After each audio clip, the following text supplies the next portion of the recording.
Okay, to start off, I'll just show you my kayak. It's the Yukon 116, so it's basically 11 feet and 6 inches. This is, I normally just keep this on for right now during the season. I'm now going to be. I literally just got this kayak for Christmas. I'm just a college kid, so basically everything I do is cheap because I can't afford to do expensive.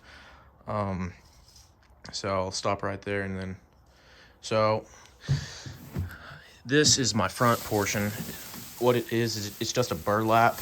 I wonder if it's stuck on the bungees. So it's just a burlap piece that I took. And okay, to start off, I'll just show you my kayak. It's the Yukon 116, so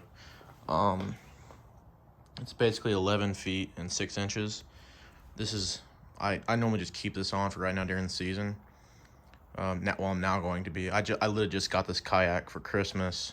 I'm just a college kid, so basically everything I do is cheap because I can't afford to do expensive. So I'll stop right there and then, so this is my front portion. What it is it's just a burlap. I wonder if it's stuck on the bungees. So it's just a burlap piece that I took. So right now I'm showing the front portion upside down. What I did right here is this little section right here, that is where the front of the boat is at, and this is kind of like my blind doors almost, which will be on top of me. But right here, this seam is actually where I sewed it together, because if you look at this section right here and you turn it sideways, it actually is the same width so as this.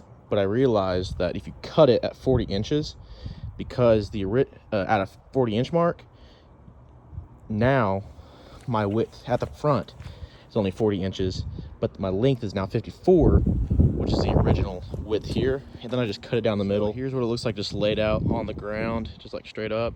I just used the Raffia combination 5-pound pack. And then you can see here, it's just like where I cut the zip ties on. It's like make bundles, use different color combinations just all over it. You can kind of see here, it's hard to tell, but it's where it's cut. I just have it all just covered up. It's pretty easy, to be honest. Just takes time. So this is what the kayak looks without the blind on it. Yeah, and this is what it looks like once everything's on it. I'll now show you how I did the PVC piping for the little head cover. So this takes a little bit. I just used a 45 degree and a 90 degree, two of each, and then it's a cap. And I just used I think it was half-inch pipe. But to make it, because you know how the rod holder mounts are, they angle out. So what I did is I had to actually use my heat gun to put a little bit of a bend right in the middle on the top bar. And since I did that, it now makes it a little bit flexible. So like, even because like straight up, if it was like real stiff, it's not going to be able to slide in easy on each side.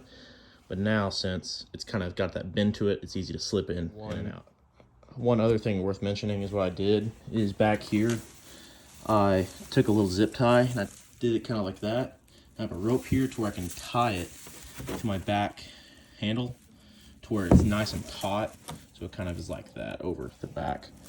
And the two cuts in the burlap that I made were 40 inches from each end. And that 40 inches was able to go from this back entire portion and also for the front where I flipped it and sewed it back on. So it's pretty basic. I mean, pretty straightforward. It wasn't that expensive. The most expensive piece was the grass from Cabela's. It's not that bad, so that's pretty much it.